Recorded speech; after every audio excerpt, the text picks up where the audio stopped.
Assalamualaikum warahmatullahi wabarakatuh. Salam sejahtera untuk kita semua. Ya, ini pertemuan ke-12 teman-teman ya.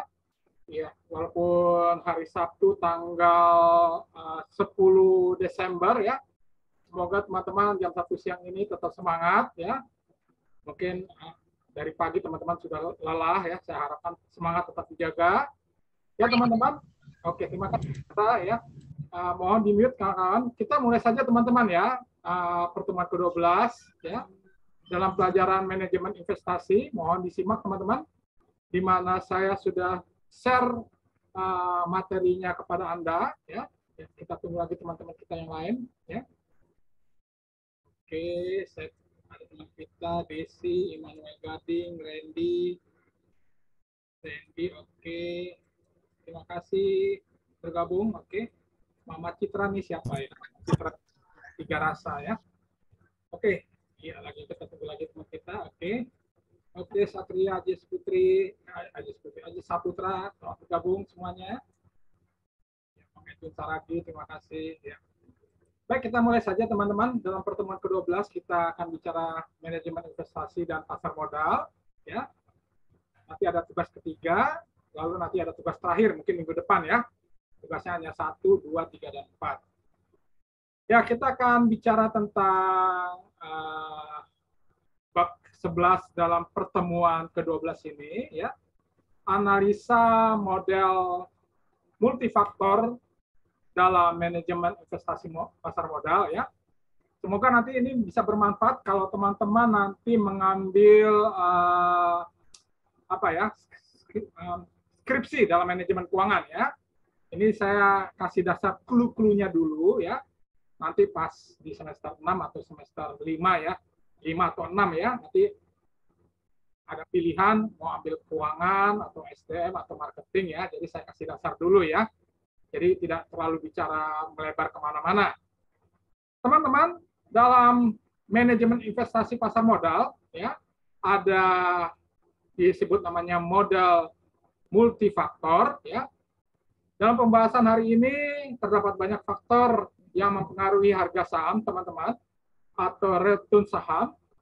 Kita sudah mempelajari bab sebelumnya tentang faktor makroekonomi ya. Jangan lupa teman-teman ya, faktor makroekonomi terdiri dari apa nih teman-teman ya?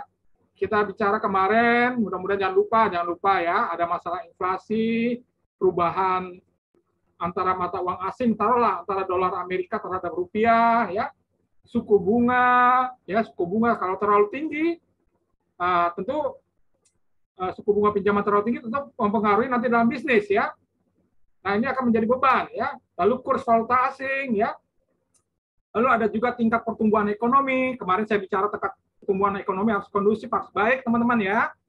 Lalu harga bahan bakar minyak internasional ya, kalau pengaruh dari luar negeri terlalu tinggi akan berdampak di Indonesia juga ya. Lalu juga indeks saham regional di Indonesia. Ya, ini faktor makroekonomi teman-teman. Jangan lupa ya. Lalu ada faktor mikroekonomi. Mikro artinya lingkup kecil, makro besar ya. Lingkupnya misalnya berbicara tentang laba per saham ya. Anda sudah lihat ya bagaimana saham-saham yang terbaik tentu sahamnya akan meningkat kawan-kawan ya. Akan terjadi peningkatan karena melihat kinerja perusahaan tersebut sangat baik, sangat bagus ya. Lalu berikutnya ada dividen saham, artinya dividen per saham artinya adalah tentunya para investor mengharapkan keuntungan teman-teman ya. Keuntungan dalam uang yang diinvestasikan ke dalam perusahaan tersebut ya. Lalu ada juga nilai buku per saham ya. Nilai buku per saham ini bicara tentang nilai saham per punya itu akan meningkat ya, akan terlihat teman-teman ya. Kalau kita lihat kinerja keuangan ya. Anda lihat aja kinerja keuangannya ya, dari aset, kekayaan, utang ya, piutang ya. Piutang artinya uang kita di luar, teman-teman ya. Lalu debt equity ratio, tingkat kemacetan teman-teman. Tingkat kemacetan artinya uang kita bisa tertagih nggak nih? Uang kita, perusahaan kita bisa tertagih nggak yang kita taruh di luar ya? Kita taruh ke mitra kita. Ya. Lalu berikutnya rasio keuangannya ya. Rasio keuangan Anda harus lihat bagaimana hutang sekali lagi hutang jangka pendek ya. Lalu hutang secara total, asetnya bagaimana ya. Tentu kalau perusahaan bagus akan meningkat kawan-kawan ya. Ingat loh ya. Lalu berikutnya ada faktor makro non-ekonomi.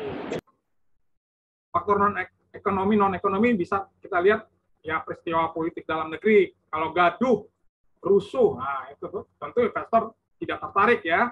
Peristiwa sosial yang bisa membuat kita mencekam ya, tidak ada kepastian. Lalu peristiwa hukum yang membuat hukum ini tidak memberikan kepastian hukum juga ya, dan beberapa peristiwa politik internasional ya. Jadi ingat-ingat nih kawan-kawan ya, ada makroekonomi ya, ini ya saya udah kasih contoh ya. Lalu mikronya ekonomi secara lingkup kecil ya. Lalu faktor makro non ekonomi apa nih ya, berbagai peristiwa-peristiwa ya. Semua ini saling terkait kawan-kawan ya. Jadi Anda sebagai sarjana manajemen ya, sekali lagi saya ingatkan Anda harus bisa membaca ya. Bukannya membaca dalam arti ini ya, membaca dalam arti bagaimana nih laporan keuangan perusahaan tersebut, laporan keuangan APBN Indonesia ya, apakah mendukung, apakah memberikan apa ya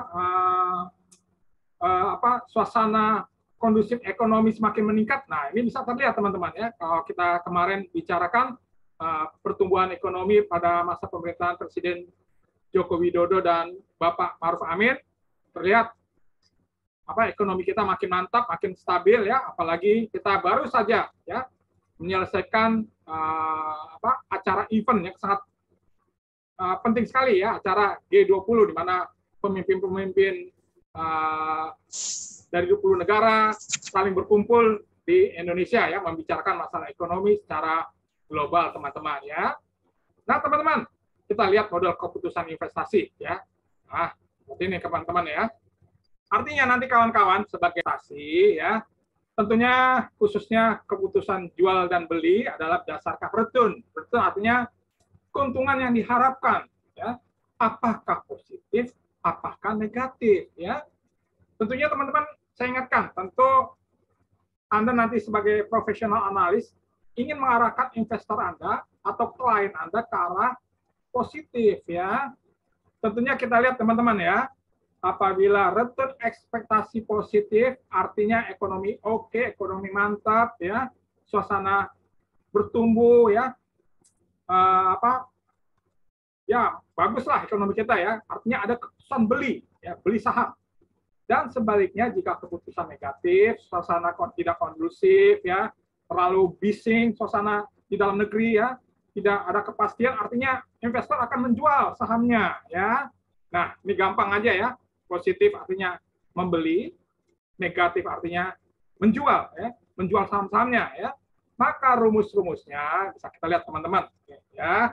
Pertama, kalau keputusan membeli didasarkan ekses return positif, artinya ada akses perputaran keuntungan positif ya. Oke. Sedangkan keputusan jual adanya ekses hubungan suasana return negatif, suasana tidak kondusif ya. Oke ya. Sangat mudah ya. Nah, oke. Lalu berikutnya teman-teman perhatiin nih. Lalu keputusan beli didasarkan pada alfa positif ya. Alfa positif artinya nilai-nilai dalam keuangan, nilai-nilai ekonomi positif ya, suasananya bagus ya. Sedangkan keputusan jual artinya pada alfa negatif ya, artinya nilai-nilai ekonomi, perhitungan ekonomi bisa terlihat kawan-kawan ya, suasana daya beli masyarakat menurun. Nah ini artinya negatif ya, artinya orang juga nggak mau dong investasi pada situasi alfa negatif atau return akses negatif ya. Tentu investor mengharapkan keuntungan kawan-kawan ya, dalam suasana apa? Positif. Ya, ingat ya. Lalu ada rumusan dalam model keputusan investasi secara lengkap. Kita lihat suatu jenis saham yang sudah dianggap harga terendah ya. Artinya terendah murah banget gitu ya. Under value ya. Sehingga layak untuk investor bisa membeli ya. Membelinya karena kenapa nih teman-teman ya? Harga saham sekarang ya lebih kecil daripada harga saham estimasi. Artinya masih bisa mendapatkan keuntungan ya. Oke ya, sahamnya harga saham sekarang misalnya 100 ya, mengharapkan keuntungan 125. Jadi ada keuntungan 25 rupiah ya. Ini hitungan yang sederhananya kawan-kawan ya. Lalu ada average return saham sekarang ya. average return saham sekarang, adanya rata-rata saham sekarang lebih besar dibandingkan resiko free rate, artinya mengharapkan perputaran keuntungan saham lebih tinggi yang sekarang ini dibandingkan resiko, kawan-kawan ya. Jadi saya selalu ingatkan nih kawan-kawan ya, hindari resiko atau perkecil resiko ya. Ingat ya, Pak, saya tidak pernah mengajarkan Anda pasti untung besar. Ya. Untung besar nggak mungkin, untung besar pasti akan resiko kawan-kawan ya. Ingat ya, atau average return sekarang lebih kecil dibandingkan minimum rate of return. Oke ya. Nah, ini ya. Jadi kita bermain logika nih ya. Oke. Lalu berikutnya suatu jenis saham dianggap harga mahal, over value ya, sahamnya over value. Kenapa nih? Lihat ya. Sehingga layak dijual ya. Kalau dijual artinya ada keuntungan ya, teman-teman ya. Ya. Kita beli murah tapi tiba-tiba harga naik mahal. Ya, over value, artinya ada keuntungan, taking profit, ya. Artinya kita lihat harga saham sekarang lebih kecil dibandingkan harga saham estimasi, ya. Misalnya harga sahamnya 200, terus harga saham estimasinya alhamdulillah jadi 250, ada keuntungan 50, ya. Oke. Lalu berikutnya average return saham sekarang lebih kecil dibandingkan dengan risiko rata-rata, ya, risiko rata-rata. Tentu kita sekali lagi saya ingatkan kita harus memperkecil risiko ya. Lalu yang C, average return saham sekarang lebih kecil dibandingkan minimum rate of return. Artinya saham sekarangnya lebih tinggi dibandingkan nilai minimum rata-rata perputaran ya. Nah, ini kalau harga mahal ya. Oke. Lalu ketiga, teman-teman ya, ada excess return adalah selisih antara average return dan risk free rate ya. Kita lihat rata-rata keuntungan return lebih besar. Nah, ini pasti lebih besar ya. Jika free rate disebut excess return positif ya. Artinya risikonya kecil, perputarannya rata-rata besar ya. Oke. Oke ya. Lalu juga ada average return risk free rate ya, lebih kecil disebut excess return negatif ya. Jadi kita melihat ini teman-teman ya, return harus lebih besar dibandingkan risiko ya, risikonya harus positif ya. Jangan returnnya kecil, free risk-nya risikonya gede. Nah, ini bahaya sekali ya. Jadi Anda harus lihat risikonya jangan terlalu besar ya. Kita berbicara masalah keuntungan ya. Teman-teman kita yang ibu rumah tangga jauh lebih ngerti lah ya untuk menghindari risiko biaya dihemat-hemat, diminimalisasi ya teman-teman kita yang ibu rumah tangga ya. Nah, keempat, alpha adalah selisih antara average return dan minimum rate of return jika ya alpha positifnya gimana nih ya? Artinya average return-nya lebih kecil dibandingkan minimum rate of return ya. Minimum rate of return terlalu tinggi disebut alpha positif. Lebih rendah ya disebut alpha positif ya. Atau average return-nya terlalu kecil dibandingkan minimum rate of return disebut alpha negatif ya. Jadi harus dilihat suasana kondusif alpha positif, excess positif ya. Ya kita lanjutkan lagi teman-teman ya. Nah, ini biru nih. Saya sudah saya tebalkan ya supaya kalian ingat ya. Saya tidak mengajarkan Anda untung profit yang gede 70%, 80%, nggak mungkin ya. Kalau Anda mengharapkan keuntungan 30%, 40%, ingat pesan saya ya, itu adalah risiko yang tinggi ya. Jadi Anda harus bermain logika ekonomi yang masuk akal ya. Artinya teman-teman lihat warna biru, average return adalah return masa lalu ya, catatan masa lalu yang dianggap tidak akan terjadi lagi karena sudah selesai ya. Di masa mendatang ya, kita sudah bisa memperkirakan sehingga average return dapat dijadikan expected return, harapan keuntungan ya, return yang diharapkan, keuntungan yang diharapkan ya. Artinya Anda harus berpikir apa nih keuntungan ke depan. Ya, kemarin kita bicara tentang manajemen investasi berbagai hal ya. Misalnya kita beli saham, beli emas ya, tentu mengharapkan keuntungan 10 tahun ke depan apa ya. Artinya bisa beli emas 100 gram ya. Terus ada kenaikan 10 tahun ke depan, diharapkan ada kenaikan harga, bisa sebagai simpanan, cadangan, atau nanti Anda punya anak kuliah, bisa dijual lagi. Nah ini ya, saya berpikir Anda berpikir ke masa depan ya, seperti tugas-tugas yang lalu ya, yang saya berikan kepada Anda. Artinya kita lihat model multifaktor merupakan salah satu cara untuk menentukan return keuntungan yang diharapkan atau harga prediksi saham yang menggunakan analisa regresi majemuk. Ya, nanti ini akan dijelaskan di statistik ekonomi ya. Mudah-mudahan insya Allah bertemu dengan saya ya.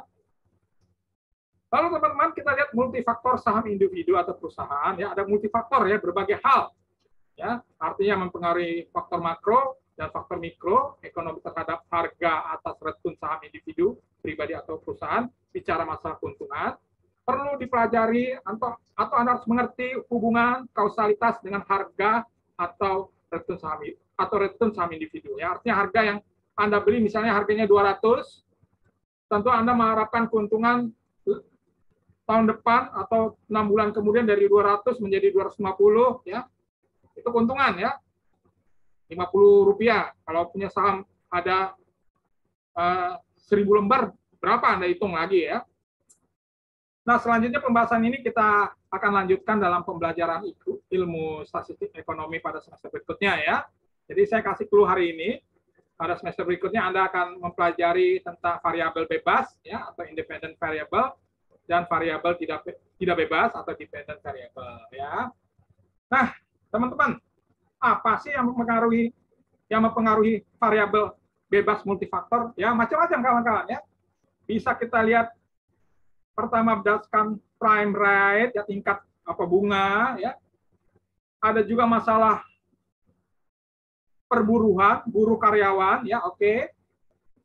Ada juga masalah indeks bursa efek Indonesia. Kalau indeks harga saham gabungannya anjlok itu sangat bahaya ya. Perlu kestabilan ya, kestabilan ingat ya. Lalu kurs rupiah ya, diharapkan kurs rupiah juga stabil ya, tidak terjadi gejolak-gejolak ya. Artinya ekonomi atau stabilitas politik Indonesia harus mantap ya. Harus terkendali ya. Berbagai elemen-elemen harus mantap dan terkendali ya. Lalu kurs US dollar kalau terlalu tinggi juga sangat bahaya ya. Artinya ekonomi harus terkendali, ekspor juga harus meningkat ya dibandingkan impor ya. Kemarin saya sudah cerita ya, ekspor harus tinggi ya, harus meningkat dibandingkan impor ya. Lalu juga ada kurs yen ya, atau uang yang lain ya. Lalu ada juga bunga surat berharga Indonesia, inflasi ya, volume perdagangan ya, ekspor impor ya. Oke. Kalau ekspornya bagus, ekspornya meningkat, ekonomi juga akan meningkat, kawan-kawan. Sebaliknya kalau impor terlalu tinggi, ya akan defisit, kawan-kawan. Ya, sangat mudah ya, sangat mudah sekali. Lalu laba per saham kita lihat kalau teman-teman sudah lihat saham-saham dari PT Indofood, PT Telkom, PT Indosat, ya, PT Unilever, labanya selalu meningkat, nilai sahamnya selalu meningkat, ya, nilai buku per saham juga meningkat, ya. Lalu tingkat debt equity ratio, tingkat kemacetan, ya. Artinya ingat kawan-kawan, lihat di hutang ya, hutang jangka pendek dengan hutang total dengan hutang jangka panjang ya. Kalau hutangnya diputarkan kembali sebagai modal usaha sehingga meningkatkan kinerja perusahaan, artinya perusahaannya bagus ya. Jangan hutangnya lebih gede daripada aset atau hutangnya lebih besar daripada aset. Nah, ini bahaya kawan-kawan ya. Lalu nilai jual ya dari perusahaan tersebut dan berbagai faktor-faktor lainnya. Jadi bicara multifaktor dalam ekonomi ini kompleks ya, luas ya. Tetapi Anda harus bisa melihat dengan secara luas, dengan gamblang ya. Mana nih ya? Anda harus mengerti ya semuanya elemen-elemen ini variabel bebas multifaktor ya, dan berpikir secara logika ekonomi bahwa ya kondisi ekonomi kita bagus, mantap dan terkendali ya. Ini penting sekali ya. Nah, selanjutnya teman-teman kita lihat bagaimana contoh keputusan jual beli saham ya. Kita lihat nih kawan-kawan ya. Jadi di pelan ya, misalnya Mbak Tantik beli harga sahamnya 342,1 ya. Ternyata di bulan Januari tahun depan nilainya 345 ya, artinya ada keuntungan. Artinya Mbak Tantik sudah mengambil keputusan bagus pada Desember yaitu beli ya. Karena kenapa Mbak Tantik beli 342,1 ya? Sudah melihat kinerja perusahaan tersebut ya meningkat ya. Artinya kalau kinerja perusahaan itu bagus, ada harapan, saya belilah perusahaan PT ABC ini ya. dengan harapan ada keuntungan. Ternyata naik 345 artinya beli ya. Artinya nilainya masih di bawah under harga ya. Lalu kadangkala ada juga pas Mas Aan punya saham nilainya 350,1 ya. Beli ya. Ternyata di Februari nilainya jatuh 328,7 ya. Artinya posisi jual ya. Nah, ini ya. Artinya menimbulkan kerugian ya. Oke. Lalu Robinawia beli pada harga Februari 370,3. Tahu-tahu Maret nilainya over 313,3 over, artinya nilainya jual ya. Nah, ini ya. Jadi Anda harus bisa bermain memprediksikan apakah perusahaan ini bagus apa tidak ya. Ini contoh dasar aja ya kawan-kawan ya. Lalu Maret teman kita Lastri beli di angka 281,7 ya, 28,1,7 ya. Terus ada keyakinan bahwa perusahaan ini akan mengalami kenaikan sahamnya, yaitu bulan April 337,9 under ya. Lakukan, ternyata beli, artinya ada keuntungan ya. Nah, ini ya contoh-contoh ya. Jadi mohon dibaca kembali ya. Jadi kalau posisinya nilai sahamnya agak rendah, agak turun, tetapi ada harapan yang bagus ya di bulan berikutnya, berarti Anda mendapatkan keuntungan ya. Tetapi kalau sahamnya Anda saking mungkin di apa ya, mungkin Mas Aan beli nih saham PT apa Maju Mundur, PT Maju Mundur Jaya misalnya dengan nilai 350,1 lagi bagus-bagusnya. Tahu-tahu Februari jatuh 328,7 over karena Mas Aan apa nih terbuai ya. Untung nih lagi bagus-bagusnya ya. Nah, ini pentingnya sekali nanti Anda harus bisa membaca laporan keuangan ya. Artinya kita pintar bisa harus melihat secara luas bagaimana nih laporan kinerja keuangan ya. Ibarat misalnya Anda melihat ada orang mau masuk pekerjaan ke perusahaan Anda lihat profilnya ya. Ini orangnya berbakat nggak ya? Orangnya bagus nggak ya? Banyak utang nggak nih ya? Ini penting ya. Jadi kita bisa lihat profil perusahaan itu ya melalui berbagai media internet ya atau berbagai yang terlisting di Bursa Efek Indonesia. Jadi semua terbaca kawan-kawan ya kinerja perusahaan-perusahaan yang bonafit yang terlisting di Bursa Efek ya. Oke, kita lihat Samsia ya. Oke, Samsia masuk ya. Kok keluar masuk nih ya. Mungkin internetnya kurang bagus ya. Nah, nanti dibaca lagi kawan-kawan. Nah, selanjutnya contoh hitungan. Oke, tolong Samsia. Ya, contoh perhitungan realisasi keuntungan artinya tadi kan di atas tentang prediksi, baru prediksi nih ya, perkiraan ya. Apabila prediksinya benar, ya, prediksinya benar artinya Anda sudah melakukan penilaian suatu perusahaan itu dengan baik ya. Nah, kita lihat teman-teman ya, perhatiin kawan-kawan ya. Misalnya ada investasi, ada settlement, keputusan, mutasi harga, untung rugi, return ya, return keuntungan berapa persen ya. Kita selalu bicara keuntungan ya kawan-kawan ya. Misalnya Januari teman kita Samsia beli di harga 342,1 ya, 342,1 ya. Lalu di Januari ternyata 342,1 naik 350,1 ya. Artinya keputusan membeli di Januari kemarin teman-teman ya. Januari kemarin adalah tepat sehingga mendapatkan keuntungan 8 ya. 8 artinya keuntungan 0,023 ya. Artinya Anda memprediksikan secara tepat ya, tepat dan benar ya. Nah, selanjutnya kita lihat teman-teman, misalkan ya. Nah, ya, misalkan Februari teman kita Melina membeli saham PT Jaya Makmur ya. 350,1 ya. Februari ternyata tepat sekali terjadi kenaikan 3703 ya Februari ya. Artinya posisi beli sudah tepat Mbak Melina ya. Artinya ada keuntungan 20,2 poin, artinya keuntungan 0,057 ya. Oke. Nah, kita lanjutin lagi nih ya, sekali lagi nih ya. Misalkan teman kita Desi Wulandari Maret beli saham dengan nilai 370,3 ya. 370.3 ya. Setelah beli ternyata nilainya tolong di mute kakak. Nah, ternyata tidak sesuai dengan prediksi, nilainya 281,7 ya di Maret ya. Akhirnya teman kita Desi jual ya, artinya rugi 88,6 ya, rugi ya. Nggak ada keuntungan nih ya. Artinya keuntungannya ya saya bilang apa ya? Rugi 0,239 ya. Oke. Ya ada kerugian ya. Lalu April teman kita Kang Asep Hidayat beli saham suatu PT 281,7 ya. Lalu ternyata 281,7 ternyata turun menjadi 237,4 ya. Akhirnya teman kita Kang Asep Hidayat jual rugi 44,3 ya. Oke. Lalu misalkan lagi sekali lagi deh ya. Sekali lagi misalkan teman kita Romi Rangga beli saham PT Jaya Abadi dengan nilai 237,4. 237,4.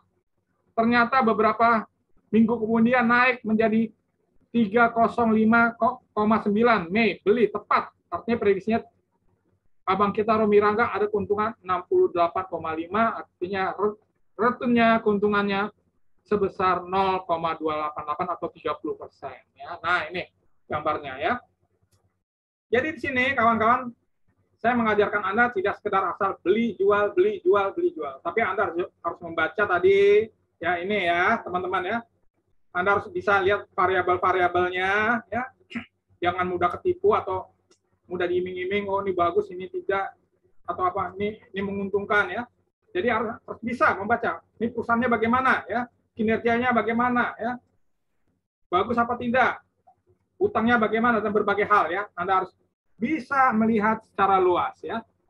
Nah ini enaknya Anda sebagai sarjana manajemen keuangan ya. Sarjana manajemen keuangan Anda harus bisa mengamati, memprediksi, melihat, ya, mengolah data, menggunakan insting Anda bahwa perusahaan ini sangat bagus untuk investasi ya. Oke. Oke ya. Nah, nanti dibaca nih ya. Jadi ini itu nasihat-nasihat saya yang sudah saya berikan kepada Anda ya. Jadi jangan sampai wah, beli Pak, ini bagus sahamnya. Nah, ternyata anjlok ya. Mas Aan Kurniawan beli saham yang nilainya 200 juta pakai tabungan, habis kabeh bangkrut ya. Itu nanti Mas Aan dimarah-marahin istrinya ya, bisa-bisa ya. Jadi mohon digunakan dengan bijaksana ya. Jangan gegabah, jangan gegabah. Oke. Oke, nah berikutnya tugas studi kasus ketiga ya. Nah, nanti tinggal satu lagi nih ya.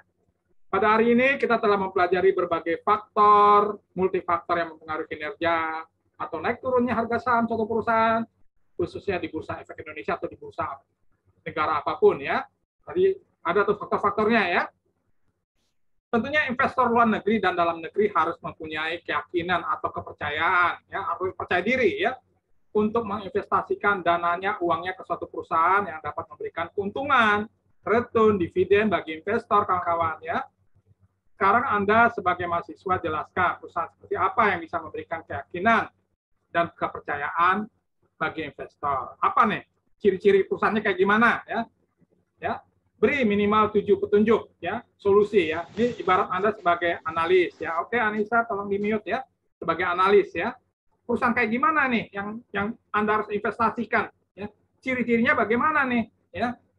Agar investor tidak ragu untuk menginvestasikan dananya ke perusahaan Indonesia atau perusahaan tersebut ya.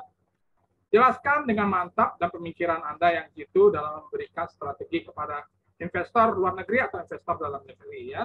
Kalau Anda mau memberikan saran lebih dari 7, misalnya 10 ya silakan ya. Nah, jawaban dikirimkan bersama UAS yang rapi ya. Tugas pertama bahasa Inggris ya, sengaja ya agar kita maju ke depan biar mantap ya. Agar kita oke ya. Tugas kedua, tugas ketiga, tugas keempat dan UAS ya. Nanti tugas keempat tinggal terakhir mungkin minggu depan ya. Nah, kawan-kawan, lewat email yang ditentukan dan tepat waktu ya. Tetap semangat kawan-kawan ya. Ini walaupun saya bikin tugas yang sederhana, tapi mengasah Anda, ya, insting Anda, ya. Anda bisa belajar secara mandiri, belajar secara lewat nasihat-nasihat petunjuk saya. Oh iya benar nih apa yang dikatakan Pak Jonggi, dosen kita, ya. Kita harus bisa memprediksikan, melihat ya laporan keuangan secara luas, ya, asetnya bagaimana, utangnya bagaimana, sahamnya bagaimana, tingkat kemacetannya bagaimana. Nah ini ya. Lalu teman-teman yang hadir, ya Robi Navia, ya, ini ya teman-teman kita. Oke. Ya. Tetap semangat nih teman-teman ya. Lalu nih teman-teman Asep Hidayat, Ewin, aduh ya tolong jangan off kamera ya. Oke, teman-teman sudah lebih dari 30 menit ya, saya akan absen Anda. Pak, Aan nggak ada ya Pak namanya Pak? Pak Aan ada ya, Aan ya. Oke, Aan. Kelupaan saya. Terima kasih Pak. Oke, Aan. Oke, Aan. Ya. Ya kalau Aan saya udah tahu lah. Aan, Sugeng, Tantik, Samsia ya, Mitra Sarumpet juga saya lihat ada kemajuan ya. Dengan teman kita Satria Saputra ya. Satria Aji Saputra ya. Oke, teman-teman, jangan lupa nih ya, tugas 1, tugas 2, tugas 3, studi kasus ya. Terus dalam bahasa Inggris ya. Teman-teman, hari ini ada 25, berarti saya ada 2, ada 23 ya. Mohon open kamera teman-teman, biar ada ini. Ayo, Immanuel Gading atau Satria Aji Saputra ya. Saya screenshot dulu teman-teman. Iya, oke. Ya, teman-teman, hari ini ada Tantik Ria Haryanti, terima kasih ya. Melina Suci Slamet. Oke, masih semangat. Samsia Widya semangat banget ya. Kang Aan, saya lihat semangat walaupun bawa mobil, naik bus. Ya, ini jadi kita harus meniru nih.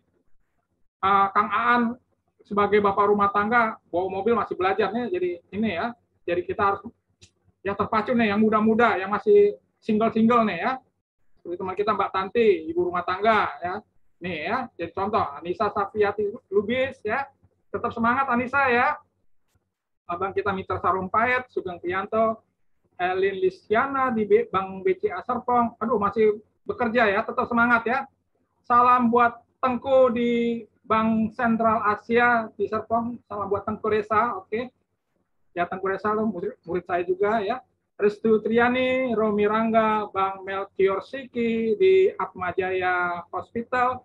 Desi Wulandari, Robi Navia di Rumah Sakit yang di Kanker Darmais ya, Yuli Arstiana, Randy Safi'i, Aisyah Ratnaningsi, Tiara Febriantika, Kang Asep Hidayat, Satya Aji Saputra, semangat, Immanuel Galing ya, lalu Lastri Purwaningrum dan Edwin Saragi dan Mei ya. Baik teman-teman, ini sudah pertemuan ke-12, tinggal dikit lagi mungkin 3 pertemuan lagi ya. Tetap semangat ya, semangat di kelas saya juga kelas-kelas dosen lainnya ya. Ya, akhir kata saya ucapkan terima kasih pertemuan hari ini. Ya, selamat malam minggu, berkumpul dengan keluarga. Ya, rukun-rukun selalu dan tetap bahagia dan tetap sehat. Akhir kata saya ucapkan wabillahi wa taufiq hidayah. Wassalamualaikum warahmatullahi wabarakatuh. Salam sehat dan salam sukses untuk kita semua. Terima kasih kawan-kawan. Terima kasih Pak. Terima kasih Pak. Oke, sukses selalu, sukses selalu. Terima kasih. Salam sukses minggu depan.